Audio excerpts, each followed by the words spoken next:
I'm here with Curtis and Yvonne. My name is Drew, and tonight we have a special guest for us. Her name is Stephanie Bingham, and she's from the eastern portion the western portion of Kentucky, and she has been doing a lot of research. And what we were going to do was discuss vampires tonight. Yeah, sounds good. So the first question is, at least for me, is how do real vampires differ from what we see in TV and film? I mean, we see so much in TV and film, and it's really convoluted. Everybody has their own take on vampires per se, but in reality, how close is fact to fiction as the movies and TV portrays it? That entirely depends on what you mean by real vampires. If you're looking at it from a historical perspective, I have a master's degree in history. This is what I really dig into, is this sort of thing. Is you have this long-standing tradition of the living dead, the hungry dead specifically. You leave offerings out for the hungry dead to sate them, so they're not coming into the house and feeding on whoever the nearest next of kin is. Now, looking back on most of those, you can say that was probably some sort of disease ravaging the town, being blamed on whoever the most recent to die was.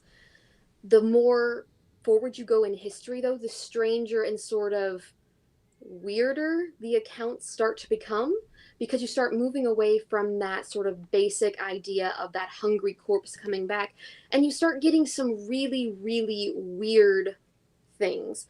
There was one account specifically in Nebraska where they had someone that they said was specifically very human looking, but very wild. Very wild is how everyone sort of described him. This person was seen essentially attacking essentially attacking wildlife in Nebraska in the 1890s, and he was seen several times attacking different things, leaving these sort of mangled, bloodless corpses. And there's the idea, is that a vampire? And then you sort of get into this sort of beast of Bladensboro, which is a cat-like creature that, along the lines of Chupacabra, is leaving these mangled, bloodless corpses. And then you get to things like Jacques Saint Germain, sort of the quintessential New Orleans-style vampire. No one knew he was a vampire when he was there. A woman jumped out of his upper story window, ran to the cops saying that he was essentially trying to attack her. By the time the cops get there, he's there, plays his whole very nice, even game with them. Oh, yes, he's a gentleman, so just come in the morning. It'll be fine. We'll get your statement then. He never shows. Cops come back to his house and find bottles of blood, essentially, where there should be bottles of wine. And no one's ever seen him eat. No one ever saw him again. So you have that sort of idea, and then when you keep going forward, you see this sort of modern renaissance of the modern vampire community, of the living vampires, the people that are either drinking blood or psychic vampires, things like that, that have very little to do with what you see in the movies, but still sort of adhere to that vampire archetype. So there's lots of vampires to really sort of cover. So, I mean, is there really a true vampire, or is it people think that they're vampires? I think that that's a very, very hard question to answer. For me, is there a undead creature that lives forever until it is staked, that stakes itself on the blood of humans? Probably not. I mean, I don't see a lot of evidence for that sort of creature. Is there some animal or some thing out there that feeds on blood? Yeah, probably. There seems to be a lot of evidence from various different cultures, and a lot of either fear of that or a lot of occurrences of that adds up to something in my mind. When I was in Romania, I went to Romania, and Count Dracula, I think, was supposed to be, you know, like a vampire type thing. But in Count Dracula, actually, his name wasn't Dracula, but he was actually a real person. And so he would abduct people, apparently, and take them to the castle. And I don't know if he tortured them. He was just, you know, but he got the name of being like a vampire or whatever. And I think he was also responsible for, they had an incursion coming from the east, the Middle East, coming into the west. And he basically stopped them. He was pretty brutal the way he did it. And I won't go into how he captured them, but and so he got that reputation, and so I think it kind of grew from there. Was he a bad person? I don't know. I think a lot of times they said he was, but he was also responsible for maybe stopping the progress from the Middle East into Western Europe. Absolutely. Dracula particularly is an odd case. Vlad Tepes himself was this warlord prince. He was essentially holding out that stronghold there, and it was his enemies that sort of played this sort of vampire trait to him. He did like to impale people. I mean, that's kind of what he's known for. And it depends on which side you're asking, which side of history you're looking at, whether or not he was this wonderful crusader for his people or whether or not he was this crazed maniac that just liked killing people. So I really think that you have to sort of realize that there's going to be some truth in between the two. And right. And, the impaling yeah, part. but he took that sort of Eastern European vampire idea through Bram Stoker, and that's where you get that sort of modern. But he had hairy palms and crawled up the side of buildings, so it's what you vampire. So you're saying that doesn't really happen. You haven't come across that. No, if I came across that, I would have taken as many videos as possible. Right. So I mean, if you're looking at that, it is literally that sort of walking corpse. Nobody wants to meet him. It's going to be very smelly. Mm-hmm. So in your studies, have you come across a person or a group of people who believe that they are vampires in some way, whether they, they're shaving their teeth, they're attempting to drink blood in some ritual way. So is that something that you have come across that? Yeah, absolutely. There's the whole modern vampire subculture that goes on. You have people that are generally not filing their teeth, but actually getting fake fangs where they can put them on and off and things like that. You have people that dress like it, the role players, things like that. But if you're talking about rituals and blood, you're going to find that a little more in some of the other occult communities than necessarily in the vampire community. There are definitely vampires that do drink blood in, you could call it a ritualistic sense, but to not everyone is it going to be a ritual straight like you're saying it there. But blood work and things like that, it's part of a lot of different traditions. Mm-hmm. Okay. Interesting. I always just associate it to the vampire culture. Right. Right. So can we actually ingest blood? In small amounts, people seem to be able to. Okay. Don't think you should. I mean, healthy. Right. There's lots of things to go into that. You should not go out drinking blood. If you're going to, you should do it in a safe way. But yeah. Yes, we should put that as a disclaimer. Yes. Definitely for next time. Don't drink blood, please. Please don't. We're not encouraging. Now No. you're coming at this as an academic, I would presume, because you have both undergraduate and graduate work in history and and anthropology, I believe, right? Anthropology, yes. So Yeah. I've got that. I am a psychic medium, though, so I have a lot of sympathy for these weird little subculture groups, and there's certain things that when you start reading into them, you're like, that shouldn't make as much sense as it does. So academic, technically, yes, but I think I come at it from a slightly different perspective because of my experiences. Keeping the academic background in mind here for a second, Stephanie. When you're looking and researching, you're pretty much grounded in the fact of what you're looking at, and not so much is it a. I don't want to say connect the dots, but coming across something that one person may deem as something from the occult. But another person may not, or some people just brush it off as, that doesn't happen, this doesn't exist. What would be the best way to, to kind of frame that? I think that when you are dealing, especially with traditional primary source documents, you have to have a very strong basis in what the ideas of the time were. You need to understand how people spoke. Because if you're reading, say, letters from the turn of the century, they're going to be a lot more affectionate sounding, and that does not mean that everyone was in love with each other. It is just a way of speaking of the time. So you have to sort of be able to thread that needle of knowing this is how it sounds, and then This is actually what it is. exactly. You need to know what it is or what they were saying. And then you also have to have some idea of how that would be interpreted today. Like if you are running a ritual today, you know how that is described. Someone isn't going to say, oh, yes, we met last night and we ran 3 rituals. That's not going to be said like that. So you need to understand how to read between the lines, but not over exaggerate what they are saying. It needs to be firmly textually based, but you have to learn how to read them, basically. That's what pretty much all of grad school is if you're a historian, is learning how to read and interpret historical documents. So lots of fun. How did you come across this subject matter, particularly? So I was always fascinated. I don't think you woke up one day and decided that, oh, well, this sounds kind of cool. I think I'll do this. You're actually not too far off. So I was always fascinated specifically by vampires and looking at the historical ideas and all the historical occurrences of vampires, especially the American vampires. I've always found that really, really fascinating. And the farther down this rabbit hole I fell, it was basically, just looking at those old stories, looking at the legends specifically. And then I go to grad school and a professor tells me that I can't study the paranormal academically.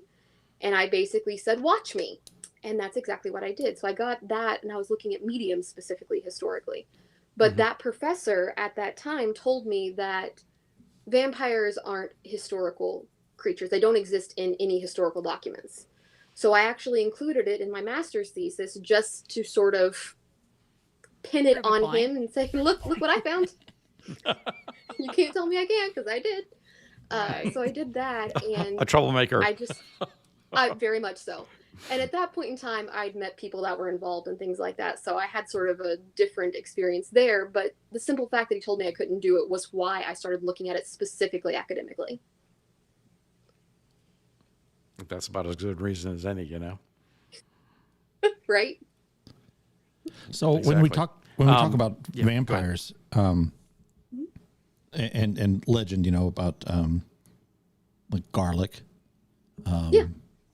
as a repellent. Have to be invited to come into the house. Have to be invited in. You call Daylight. them the count because you leave seeds out, because they must count each one or untie every knot of a net before they can come in. They're so obsessive compulsive. So I was one of the Wait. Hold on. Can you repeat that for me, please? Yeah. Your last sentence. I wasn't aware of that. Yeah, So I one never of the heard that folk either. remedies in Europe of keeping vampires out of your house specifically is the idea that they are exceedingly compulsive, that they have to finish whatever it is they start. So if you throw a net over a door or window, they must untie every single knot on there before they can enter. If you throw seeds in your yard, they must count every single seed. So the idea was essentially to keep them busy until the sun came up and they had to return to their grave. So there was lots of that sort of ideology going along with it as well. So they had discovered OCD before we even probably gave OCD a name. This is not a new thing. That's great. I like that. So they are sensitive to sunlight. In other words, they can't walk around in daytime. It depends on which version of the story you're going with. The original stories did not have sunlight as this massive thing that they couldn't endure. They were creatures of the night, so they would be most active at night, but it wasn't going to kill them to be touched with sun. You really see that coming around with like the advent of Nosferatu and things like that. This idea that they're going to explode and just be gone in the sun. To kill a vampire specifically, you needed to pin them, and you're not actually killing them at that point. You're pinning them to the grave. So you would stake them to their grave with generally some sort of holy wood, holly, something like that. You could remove the heart. You could take that, burn it, put that ashes over running water, very popular.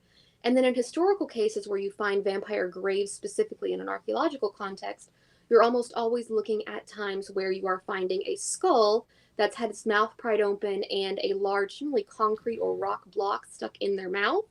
And then what you're going to do is take the femurs, generally, cross those so that they can't get up and walk around, or you'll see the corpse turned upside down so that if the corpse was to awaken in their coffin, they dig down as opposed to digging up. So all of these are very sort of common. If you thought someone was a vampire, you'd do that. Or you'd bury them at the crossroads because they wouldn't know which way to go to return back to their hometown and the people that were closest to them, which would be the first victims. I also heard that they would put stones on them. Or is that witches? So killing of witches, absolutely, they would stone them. Any Yeah. sort Well, of I mean, heresy when was they often bury stoned. them face down, and then put heavy stones on top of them, Yes. so they couldn't get back Anything up. to keep them from coming up. Absolutely. Okay. So burying them in loose sand was a bad idea. Very bad idea. Yeah, Very okay. bad. Don't do that with your vampire bodies. That's Bad it. plan. Yeah. And silver and crucifixes, is there any effect with that or no? Generally a modern sort of addition to the myth, silver being more towards the werewolf idea, crosses being the Christian iconography of the time. You have that sort of strong idea there, but vampires existed in cultures all around the world, people that drank blood and come back. So the idea that a Christian iconography is going to work on a vampire from the Middle East isn't probably going to do too much good. So Right, it just depends on he's where not going your to know what it vampire is from. because that would make sense. Yeah, exactly. You need to have your vampires known and what their beliefs are to figure out exactly how you overcome whatever it is that this particular vampire is bringing to the table. What about the concept that vampires would turn into bats? So you have that sort of weird contextualization there, but you have this idea that vampires and bats. I get it, the cute little furry rats of the sky, it happens.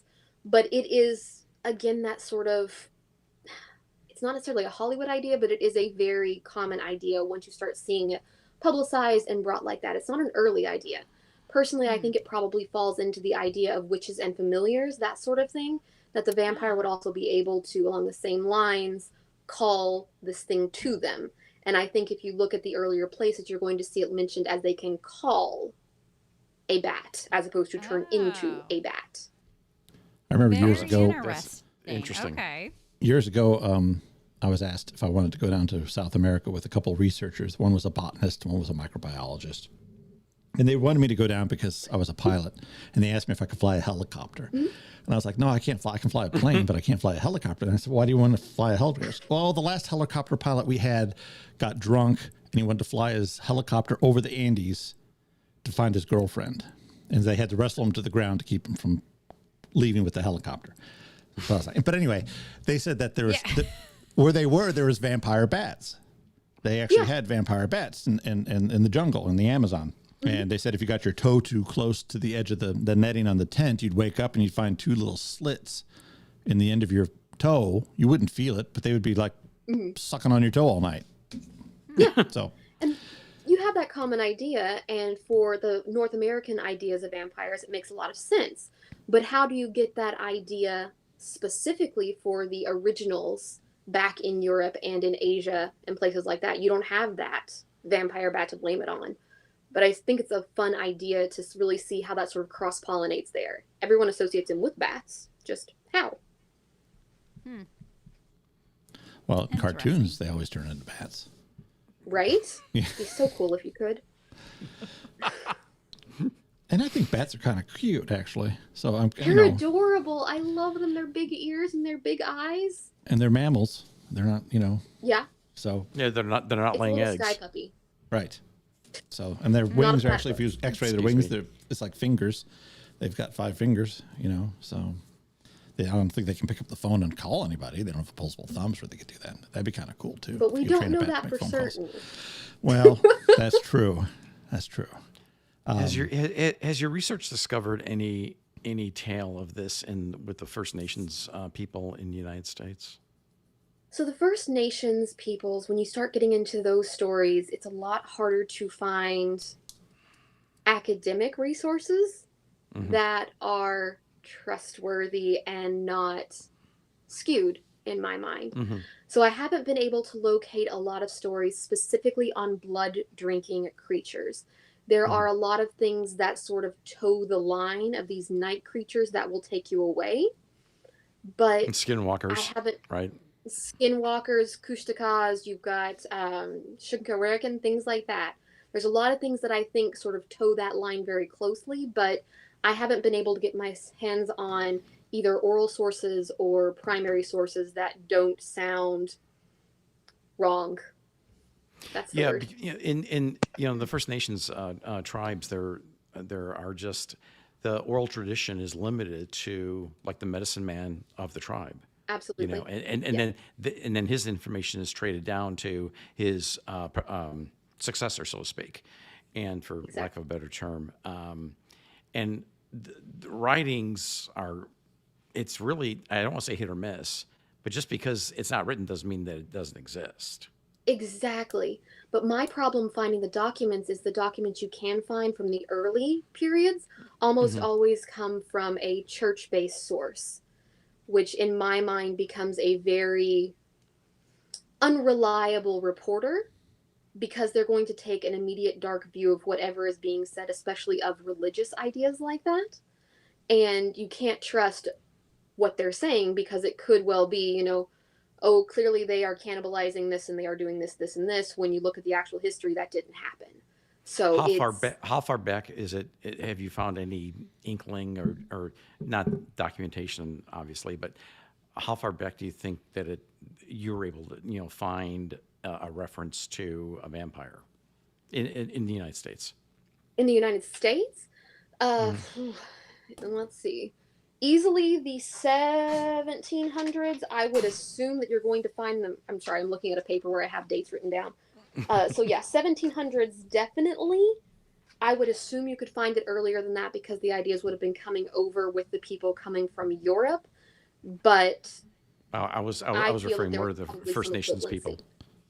Yeah, First Nations people, that's the problem, is dating them back. Dating them Because back. I can get it from modern sources. And you can say, yes, it happened here, but I don't have that document in hand saying, yes, this is exactly when it happened. So anthropologically it works, but as far as a history document, the historians don't like it as well.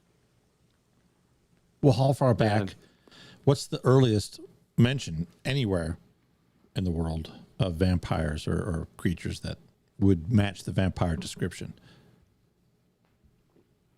The Hungry Dead, you can go easily back to Egypt and look for Hungry Dead.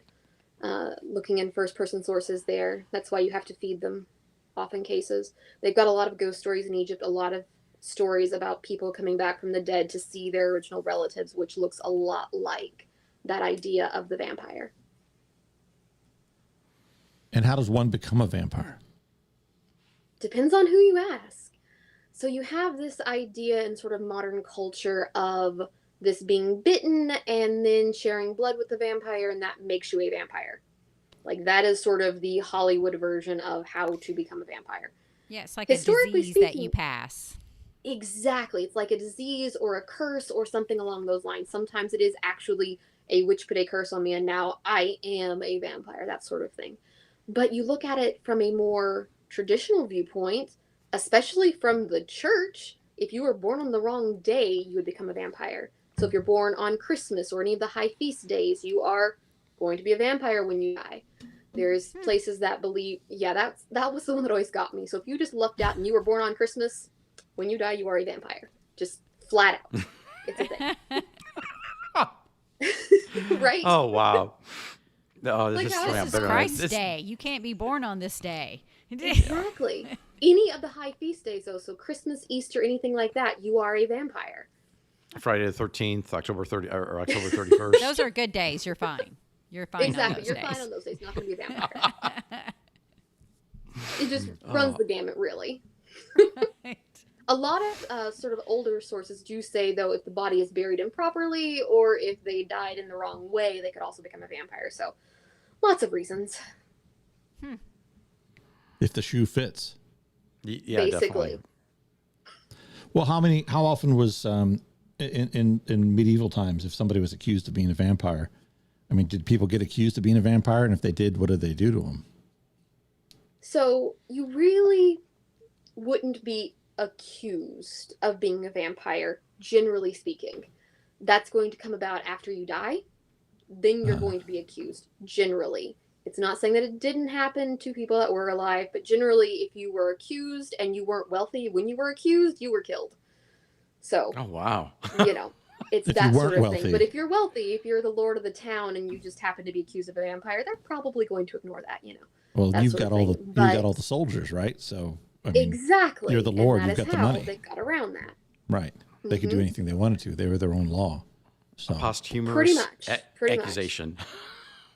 I just Yes. keep on thinking of Monty Python when they talk about witches, Kind and of. they're they put a carrot on the gal's nose, and they're saying she was a witch, and they say, no, it's a carrot. You know, it's not. Anyway, and if she sinks, she wasn't a witch, but if she floated, she was a witch. You know, so Exactly. damned if you do, damned if you don't.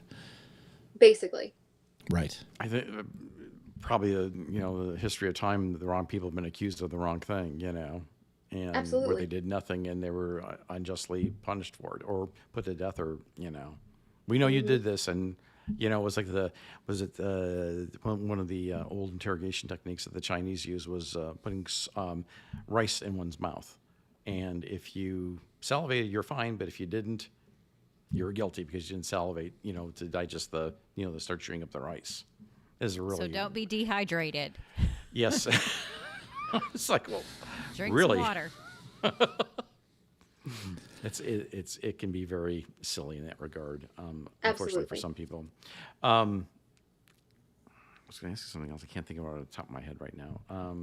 In modern times, in today's world, how prevalent are the vampire stories? How prevalent do you hear about things where maybe it's related to vampire type events or issues or people? It depends on where you're at. New Orleans still has a great tradition of people claiming to have encountered, specifically Jacques Saint Germain. He's the one that you hear about over and over again in New Orleans. But different places still have not daily, but yearly accounts of, I ran into this figure, it was probably this person, was totally a vampire. They mesmerized me, I followed them out, and it was a vampire. So you do still find modern accounts of it, which sort of fascinates me a little bit. Well, in New Orleans, don't they have a big community that's heavily involved with black magic or voodoo per se? And maybe Two different things there, but yes, absolutely. Is there any crossover? I mean, between vampires practitioners of voodoo and modern vampires? Yeah. I don't know. I don't know too much about voodoo, to tell you the truth. It freaks me out. But, I did my undergraduate thesis on voodoo. Okay.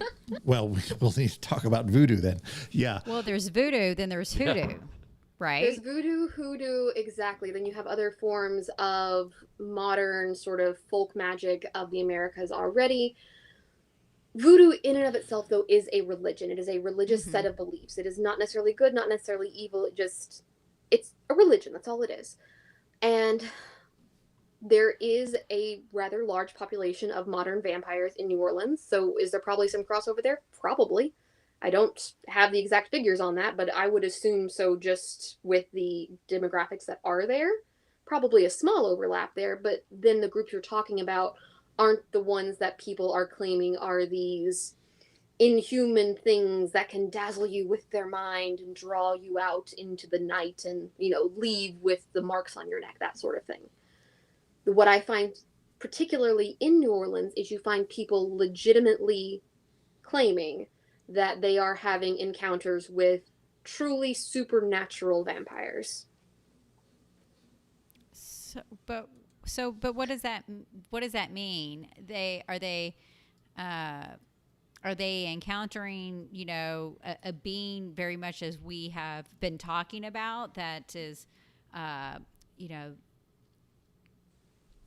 they're basically being hypnotized and, and so they're biting on them and, okay. So there are two stories in particular that are popping to mind at the moment, but both of them involve people being drawn away from their group by this attractive person, sort of being singled out and then being convinced totally against their character, their story, to follow this person out into the heat of the New Orleans night where they lose several hours and show back up vaguely disoriented with a lack of blood.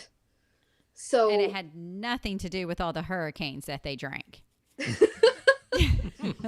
Exactly. So you have this sort of idea that you have to look at here. Are these people reliable sources? Are these reliable accounts? Do we have pictures of these said wounds that are supposed to have been left? I haven't been able to find a lot of documentation on these, but there are plenty of accounts. So it's how you take it. So vampires are supposed to be attractive? So Because if that's originally, the case, no. Drew and I are definitely not vampires. Yeah, We by will all never be means. confused as a vampire. No, I don't want to speak for So you, Drew. originally vampires were not, but they've become this Hollywood idea of these fascinating sort of sexy creatures that can get anyone and anything at any time. So Yeah, it's if you get bitten and you turn into a vampire, you suddenly become very yes, attractive. yes. It's the Ah, curse That is a that very does modern that. I actually concept. kind of like the way that I am. Sorry. Tom Cruise, Interview with a Vampire.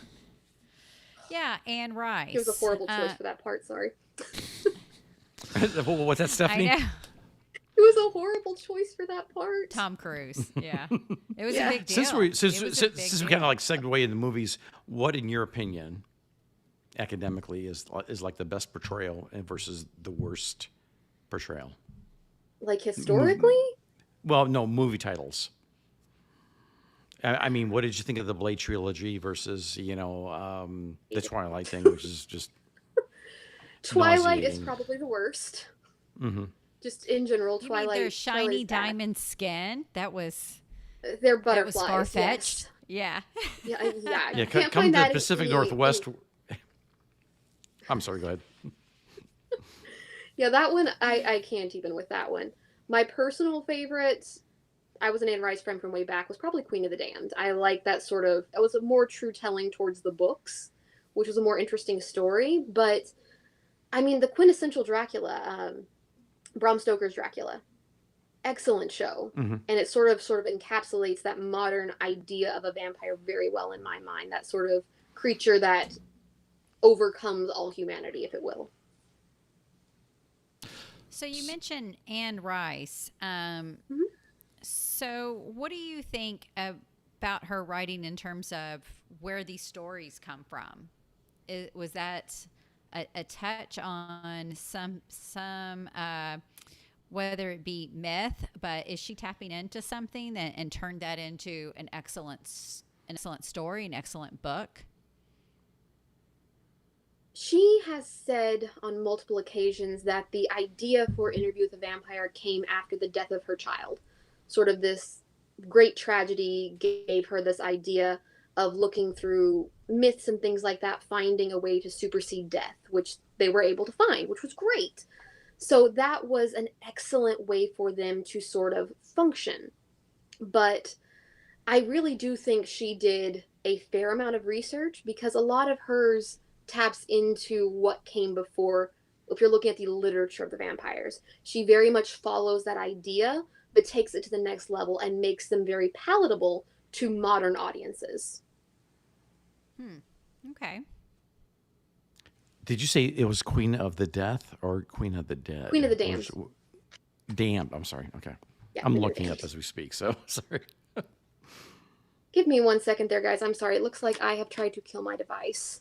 1 second. No problem. Sure. Something I'm very good at for whatever reason. Great. Great. All right, let's see. Yeah, as I move everything. I love it.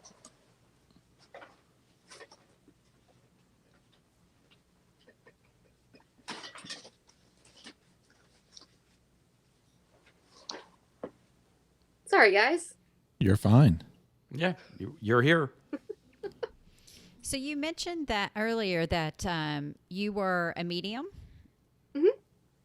And so with that, you had also mentioned that you feel like more of a connection with these type of concepts. When we talk about vampires with, do you get some type of connection, especially like in New Orleans, for example, because that's where it seems a lot of it tends to be rooted, at least here in America, right? Do you feel any connection with something truly going on with some type of being? To an extent, I do feel a connection to that sort of vampire archetype, very much so myself. Like, I understand the energetic idea behind it. It makes a lot of sense to me. Going to New Orleans, the city has a feel to it. It's a very distinct, very odd feel that a lot of cities in the US do not have, which I find rather fascinating. I love that city. But it's not the same as going to Point Pleasant. So in Point Pleasant, the idea of Mothman, there's something in Point Pleasant that was not human and is not human and is still there on some level. So I don't feel I it just got the as chills. I did. really. So Yeah. I don't feel it in the same way, but I don't think they are the same sort of idea. Mothman Mhm. is an individual. It is a one creature that has all this focus on it. Vampires are this very sort of diffuse idea that does center around New Orleans, and there are a lot of things there, but it's not the same kind of inhuman disembodied. Mm-hmm. Yeah, that's one reason why I felt like this topic is so fascinating, because there is so much information in, literature, Mm-hmm. film, but what do we really know? It just Mm-hmm. seems so multifaceted that it was something really to kind of dig into. Aside from the Mothman, because like you said, it's Right. just a completely different concept, Exactly. which hopefully we'll have you on again, and then we can talk about the Mothman. So Absolutely. He's a fun topic. I bet. I bet. Sorry about the pauses. It happens You're good. with three amateurs here. You're good. You're good. People used Well, to I work just wanted to make together. sure everyone gets a chance to speak up, because Knock yourself out, Yvonne. well, You're doing well. Yvonne is usually doing great. I just find this is just so interesting. So you have mentioned a couple times the modern American vampire. Mm-hmm. What exactly is that, and what does it look like? The community or the idea based in literature and history? The community. So that is a very sort of fringe group, you might say. They're not super public. There are a few individuals that are very public about it, but it is a grouping across the country of people who identify themselves as either living vampires or as lifestylers who are going to dress and act in the way but have no innate connection to it. You're going to have those that drink blood, those that are psychic vampires, those that are a mix of the two, whatever happens to be. And you're going to find that scene a lot of times based around, publicly at least, parties.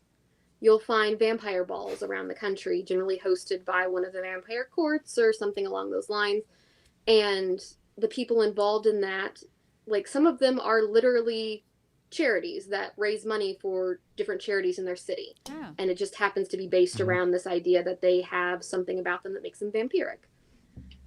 So it's a very wide, a very diverse community, and it's really all over the country, but it is very sort of below the general look of it. You're not going to see it generally just walking down the street, unless you're in New Orleans or New York. Mm-hmm. So you said psychic vampire. Mm-hmm. So do you mean almost literally someone that identifies as a vampire but who is also psychic, or is there another meaning So to that? vampirism generally means that they cannot support themselves without taking something in from another person.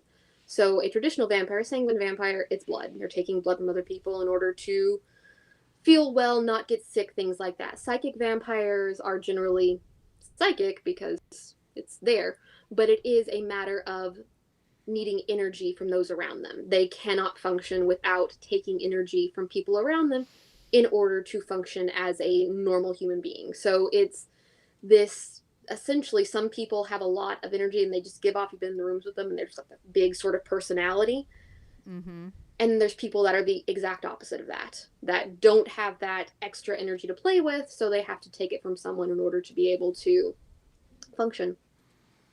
Yeah, that reminds me very similar of the term energy vampire. Exact same creature.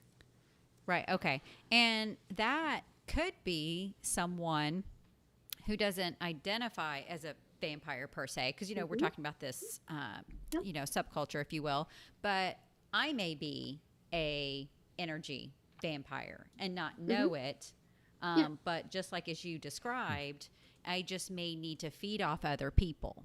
Mm-hmm. Is that a fair statement? That is a fair statement. Generally, those that are going to identify with that sort of vampire archetype are going to be a little more extreme cases of that.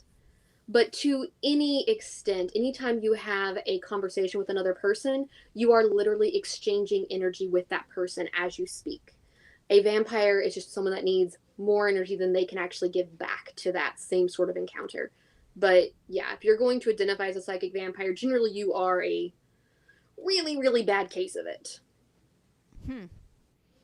And so, how would that look though? Is that someone that, and I'm just kind of in my mind thinking, is that someone, uh, if you were around them, they're very low, very depressive, so they need a lot. So then the other person is constantly giving attention, trying to make them feel better, and I don't mean this in the literal sense, but just that person who just always seems to be sunk down and they need to draw. Is that what you're kind of saying? No. Okay, well, I was totally off. No, you're not. I You're just not. had all that in my head. No, you're not. It's an entirely decent idea of it. And there are some that fit that sort of criteria, that sort of, oh, I need help, I need help, I need help. On the other hand, you'll find a large amount of them in positions that allow them to be speaking in front of crowds or on stage in front of crowds because suddenly you have all this energy focused towards you and all of a sudden you feel better. And a lot of times you see that, especially in young people that haven't quite figured out the terminology for it. There's a lot of them in the theater. There's a lot of them in anything that puts them center stage, and suddenly you feel better once you're on stage and you come off. It's a very It's, sort of yeah, odd thing. it's that dopamine release in your brain. Sometimes, but there are literal physical symptoms that will go away. If you are a psychic vampire that has issues with your heart, if you have a psychic vampire that has issues with your breathing, things like that, after those energetic infusions, you do end up finding relief from those physical symptoms. And that is Oh generally wow. what Hmm. sort of fits that aside. Very interesting. It is. Yeah, I It's feel We like could an there odd probably could be a one. talk to whole you topic for just on 4 hours that. tonight, but we're not going to. Um, so you said New Orleans and New York Yeah. were real big. What about California and Nevada? Does that? Nevada to an extent. California also has a scene. The two biggest that I'm aware of are New York and New Orleans, but Mhm. there is a fairly large scene in LA as well.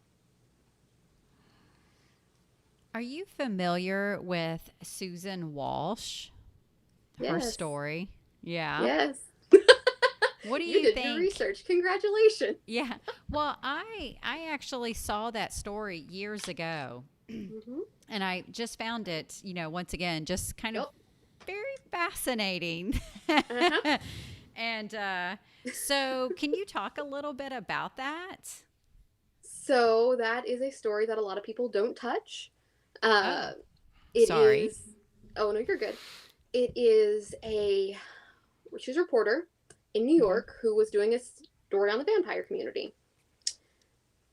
Supposedly, as the story goes, as I have been told it.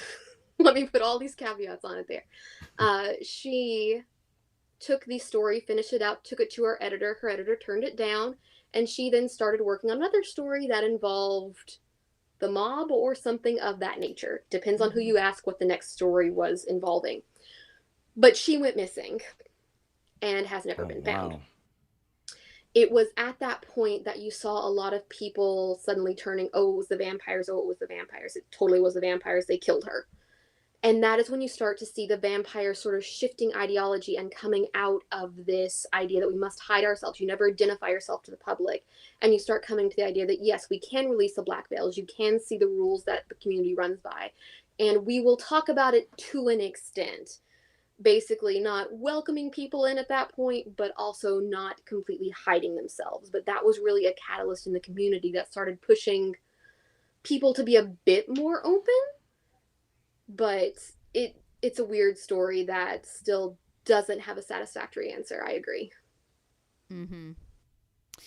Yeah, I would say whenever I first heard about the story, the mafia didn't come in until much later, or Uh-huh. in terms of potentially Hmm. the you may want to look on that side of it. It was very much focused on the vampire side. Vampires, vampires, vampires. Yes, Mm-hmm. absolutely. Yeah, and there was some underlining theme that because she kind of was an amateur, uh, an undercover investigative reporter, if you will. Undercover, I think, was a loose Loose. terminology with her with the vampire story because Okay. everyone seemed to know, or at least looking Okay. back on it. When that actually happened, I was very much young and very much not involved with any of this at that point in time. But from what I've heard from people, the undercover was strong. Yeah. Right. But it plays out that she is going to uncover something about Mm-hmm. this group, and they Mm-hmm. can't let it be known or whatever. And there's no so with your connections, there's no truth to any of that. I've never seen any evidence of it, no.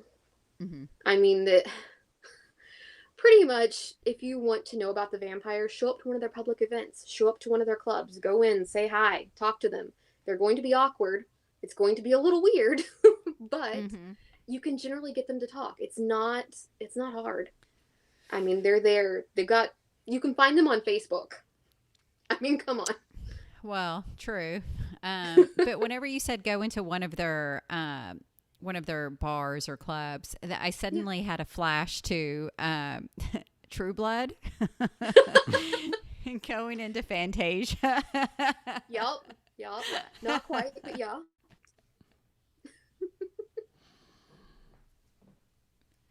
So we talked about Anne Rice. What do you think about True Blood and the depiction of It's vampires? as a depiction of vampire. It rehashes the old stories. You know what I mean? It's this idea that you have this immortal being falling in love with this human person, but oh no, wait, she's too perfect. She can't be human. I I find Yeah. that very sort of odd. And you find there one of the first times you see a direct connection between vampires and fairies as sort of a connection in literature. Hmm. Because originally speaking, the fairies are a very sort of localized grouping of inhuman spirits in Europe, and the vampires are generally speaking associated a little bit further south and to the east. Sorry, directions. So it's a weird overlap for me. Very, very weird. Well written, fun stories, but not not based. Yeah. Right. Very, very out there for sure. Very For out sure. there. Very out Yeah. there. But what about the superhuman side of it, where they say one can run, fly, stop a train? I don't Jump know. great heights. Yeah. Yeah, jump great. Superman. Yeah, yeah. Next thing you know, I'm like, it's a bird, it's a plane. Exactly. But No, it's a vampire. Exactly. right. It's a bat. It is a very cute little bat. Yeah. So, where is that coming from? This superhuman or supernatural strength? Of the vampire? Yes. It's coming from, at least historically speaking, that idea that they are literally the dead. The dead have no feelings. If you have no feelings, then you have unlimited potential with what you can do physically with your body. Oh. So a lot of it sort of Mm-hmm. bases back to that idea. It's kind of how the zombie idea ends up with these very, very strong things that can't be stopped shy of cutting off their heads, or mummies.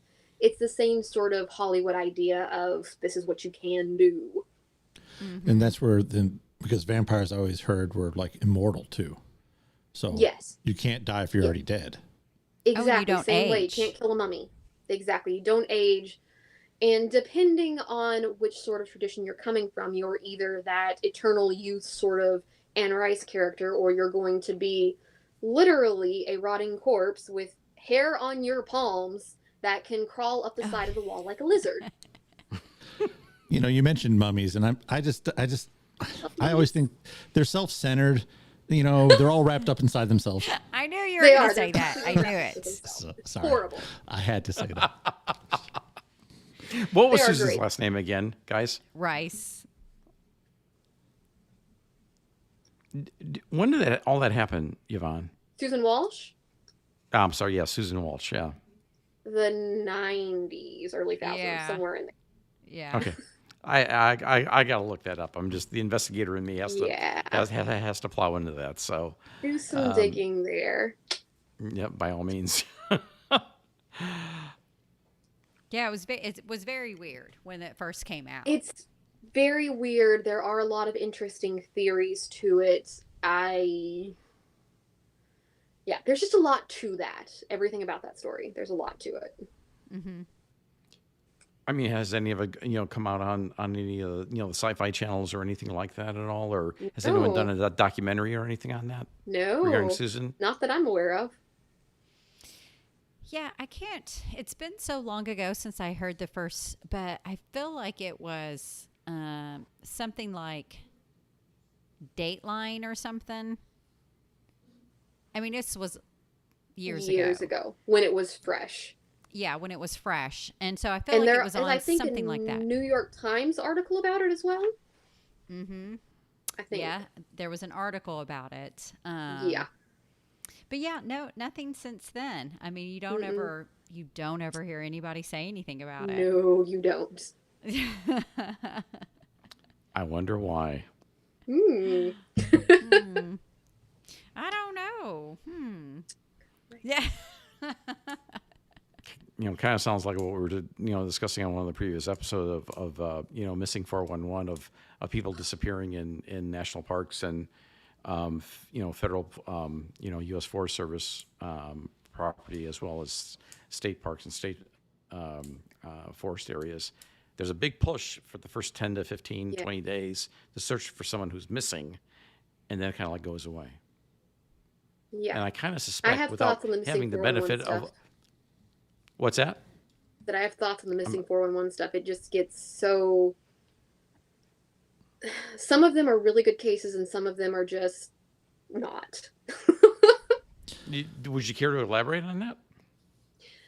I find a lot of times the stories specifically with the children, I find those a lot more believable than the ones with the adults that go missing, especially when the children end up in places where little children don't go uphill in the snow.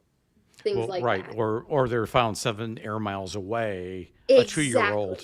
Exactly. I put a lot more credit to those than to some of the other stories that I've seen lumped in with the missing 411 stories. I find it much harder to. There's a lot more leeway when you come to adults. You know what I mean? If an adult really wants to do something crazy, they can, and they don't always have to make sense. But Right. the kids, Well, adults have they're stronger, have more stamina. exactly, So a lot more if they- agency.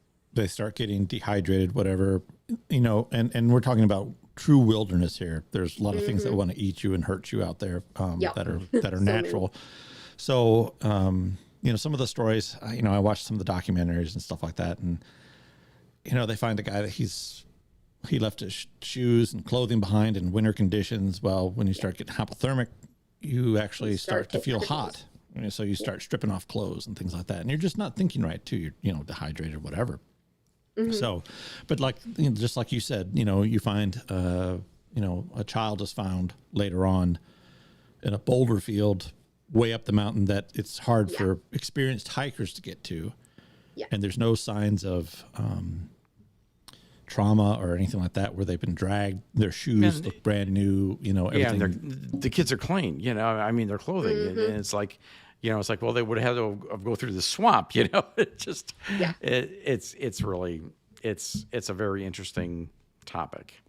Yeah. And just by chance, did you happen to watch both documentaries, the Missing 411 and Missing 411 And the Hunted?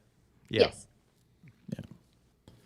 So, Yeah, that's a discussion that we continue to discuss. So Yeah. Yeah, ongoing. It's a weird one. it definitely it's a head scratcher, that's for sure. you know. So, and you know, David Paulides, you know, hasn't laid out any, and he's not going to until he's 100% sure. I think he knows what's going on. I think he has a really good idea. However, when he's getting ready to say something, then something else changes, you know. So, I think he probably has a theory, but it'd be hard to find evidence of these things, no matter what you think it is. It would be very hard to find evidence that connects all of them. Right. And, you know, when we talked about it, I think it was our second or third episode, it was, you know, people of certain, you know, educational levels, ethnicity, you know, heritage, you know, and it seemed really, really different, you know. Yeah. So anyway. Yeah, very fascinating. There's so much, so many weird things going on out there. Absolutely. Yeah, and I'm sure you've researched a good portion of it. So As much as I can. Yeah, I'm sure you've got like a whole archive. So before we wrap up, I have to ask. I've loved this conversation. I've loved talking to you. You mentioned that you were a medium. Do you pick up anything on one of us or the three of us? You picking up any weird stuff on us? Who's the weirdo out of the three? No. So fun fact, I kill electronics really quickly. So the times that I've tried to do readings over any sort of electronic medium, it's died. Yeah, well, all my which stuff makes is sense. insured. No. That's it. And See what we have to deal with here. Stephanie, I do need a new computer right now. I would not mind, you know, if it died, but no, I'm just kidding. Yeah, Sweetwater credit card hasn't melted yet. Yes, I cause a lot of electrical issues. I've killed many a camera. When I have been out on shows filming, I kill mic packs like nobody's business. They have to constantly be putting new batteries in. So that sort of idea, if you go on a ghost hunt, the ghost drain the batteries. Generally, I'm the ghost. Yeah. Well, kind of a it's fun, you. It's decades ago. My uncle, my family's originally from Hawaii, and on the Big Island of Hawaii, there's a cave where an English sailor or officer died, and the Hawaiians put him in a cave. And he was in full uniform and regalia and everything. They put him in there, and he became mummified. And but my uncle wanted to take his camera in there to take photos, and they said, "Well, you can take it, but you're not going to get any photos because the spirits won't let you." You know, and so sure enough, he went into the cave, all loaded up. Nothing would work. Nothing would work. They could see it. It's very Robert the Doll, isn't it? Yeah. And then when he came out, everything started to work again. And he couldn't figure it out. So I can't remember what the Hawaiians call them, menihunas. They're like yes. Yeah. So yeah, I've seen that recently. My grandfather was a ranch manager for one of my great grandmothers, and he had to go into the forest to weld on a pipe that was going like a water line or some sort of pipe in there. The Hawaiians wouldn't go because they said the many hunas lived in there, and so he was in there arc welding or welding and causing all kinds of sparks, and the whole forest was lighting up with this light, and it freaked all the Hawaiians out. And so they thought for sure now that many hunas were in there. So, I bet. but it was just my grandfather welding. So, and his welder did work. It did not work. So, but yeah, there's a lot of stories about many hunas and stuff like that. Yeah. Yeah. Would it be possible before we go to discuss what your future or current project is? The one I am currently working on, I am looking at unique cryptids from around the U.S. I started this in the middle of quarantine, basically wishing that I could leave my house. So I've been looking for the most obscure, sort of creepy, crazy cryptids from all around the country. I've got a lot of mermaids and a lot of vampires because why not? And bat squatch, you know, just fun things. What was that? Bat squatch? Bat squatch. Sasquatch. Bigfoot. No, she's not saying Sasquatch. She's not saying What is it? What are you saying? Bat squatch. Bat And squatch. what is a bat squatch? It's So like I'm back sorry, we got squatting. to ask. You're I fine. feel like Squat it's a it. hairy back. It's got little fingers on it. You scratch your back. Would work. So he basically appeared in Mount St. Helens after the eruption took place. And there have been numerous reports of this sort of basically a Bigfoot with wings Oh. or a hairy Mothman, depending on how you're looking at it. And he apparently has the same sort of effect on electronics that I do, and he kills things. He's known for killing cars like long enough to like make the car stop so that you see him. You see sort of the same sort of reports coming out of things like Dogman encounters, where the car just stops and then suddenly as soon as they're gone it goes again. But he's been there, apparently a Bigfoot with wings with a horrible temper that likes to try and attack people. I'm Mount St. Helens. Oh my goodness. Well, his home blew Mount up. St. Helens. Exactly. Horrible. Yeah, so his mountain blew up, so he's not too Exactly. happy. Yeah, he didn't have insurance, so Clearly not. yeah. Or they Oh said my that God. they wouldn't rebuild it. So one of the two. It's like in Hawaii, they have a they build whole subdivisions on prior lava flows, and the whole thing is that my uncle would say, if you build on a lava flow, you have to expect if lava flows there once before, it's going to do it again. And so Yeah. basically, they built this subdivision on these vents, and then lo and behold, everything melts down. So what do you expect, Oh. right? So. Oops. Well, we're right at an hour right now, Stephanie. Thank you very much for your time. You really, really appreciate it. And we hope they were wonderful. Thank you. Thank you so much, thank you. guys. This was so excellent. I enjoyed it so much. Thank you. It was really fun. All right. Thanks all. Take care. See us on YouTube. For those listening on podcast, the Huntsmen podcast is on YouTube, and so you can see these live. Oh yeah, it's episode 6, and today is February 16th, 2021. I missed that on the intro. I apologize. And it is cold here, but some of us are Very. warm in Florida. But we won't say Yes. anything about that. So. Yeah, well, yeah, Yvonne, you blew it, kid. You left at a great time. Yeah. All right. But thank you all for joining, and Stephanie, thank you so much again for joining us. Yes. Thank you, Stephanie. Thank you. Thanks for your time. Bye. Good night, guys.